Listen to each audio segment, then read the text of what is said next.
Hi friends, India versus நியூசிலாண்டோட first test மேட்சோட final day இன்னைக்கு. ஸோ நேற்று வந்து இந்தியா பார்த்தீங்க அப்படின்னா நியூசிலாண்டுக்கு பயங்கரமான ஒரு டார்கெட் வச்சிருந்தாங்க. என்ன டார்கெட் பார்த்தீங்கன்னா 107 ரன்ஸ் டார்கெட் வச்சிருந்தாங்க. ஸோ வந்து நியூசிலாண்டுக்கு வந்து அது ஈஸியான டார்கெட்டுங்கிறது நம்ம நேற்றே பார்த்துருந்தோம். அதை மாதிரி பார்க்கும்போது இன்னைக்கு வந்து இந்தியா வந்து நியூசிலாண்டோட டஃப் கொடுக்க ட்ரை பண்ணியிருக்காங்க. ஜஸ்பிரீத் பும்ரா அவர்கள் வந்து 2 விக்கெட் சூப்பராக எடுத்தார். இருந்தாலுமே வந்து நியூசிலாந்து பிளேயர்ஸ் பக்காவாக விளாண்டு ஈஸியாக வந்து மேட்சை வந்து வின் பண்ணிட்டாங்கன்னே சொல்லுவேன். முக்கியமாக வந்து இந்த நியூசிலாந்து மேட்ச் வந்து வின் பண்ணுறதுக்கு 2 பெர்ஃபார்மர்ஸ் வந்து காரணம். ஃபர்ஸ்ட் ஒன்று பார்த்தீங்க அப்படின்னா ரச்சின் ரவீந்திரா. அவர் வந்து சூப்பரான ஒரு செஞ்சுரி ஸ்கோர் பண்ணார். இன்றைக்கும் வந்து நல்லா விளாண்டாரு. 134, 39 ரன்ஸ் ரெண்டுமே வந்து பக்காவாக விளாண்டாரு. இன்னொருத்தர் வந்து பவுலர் வந்து வில்லியம் ரோக்கே.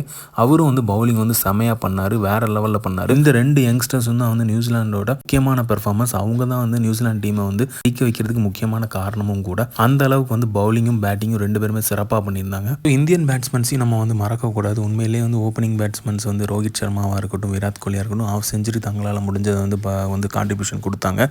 யங்ஸ்டர்ஸ் நம்ம இந்தியன் டீம்லேயே வந்து சூப்பராக விளாண்டாங்க. ஒன்று சர்ஃப்ராஸ் கான் அண்ட் ரிஷப், இவங்க 2 பேரோட இன்னிங்ஸையும் நம்ம மறக்கவே கூடாது. சூப்பராகவே பண்ணாங்கன்னு சொல்லுவேன். நல்லா வந்து கன்சிஸ்டன்ஸாக வந்து விளாண்டு இந்த அளவுக்காவது ஸ்கோரை செட் பண்ணாங்க. இல்லை அப்படின்னா செகண்ட் இன்னிங்ஸ் தடுமாறி இருப்போம், நம்ம கண்டிப்பாக ஃபாலோ ஆனில் போயிருப்போம். அந்த அளவுக்கு வந்து பயங்கரமான ஒரு ஃபர்ஸ்ட் இன்னிங்ஸ் விளாண்டோம். அதை வந்து தக்க வச்சு காப்பாற்றி நம்மளை வந்து நல்ல ஸ்கோருக்கு கொண்டு வந்தது சர்ஃப்ராஸ் கான் அண்ட் ரிஷப் தான் சொல்லுவேன். அவங்களோட மேட்சையும் வந்து நம்ம இந்த டெஸ்ட் மேட்ச்சில் மறக்கக்கூடாது.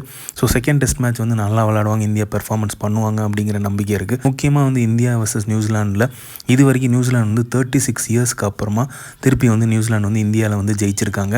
ஸோ இத்தனை வருஷம் ஆயிருக்கு. ஸோ நம்ம இந்தியன் டீம் வந்து அந்த அளவுக்கு ரெக்கார்டு வந்து வச்சுட்டு இருந்தாங்க. ஸோ இன்றைக்கி வந்து அது முறியடிக்கப்பட்டிருக்கு. இன்றைக்கி டே 5ல் வந்து இந்தியா வந்து நியூசிலாந்து வந்து 1/8 விக்கெட்ஸ் அப்படிங்கிற மாதிரியான ஒரு இதை வந்து செட் பண்ணி ஜெயிச்சிருக்காங்க.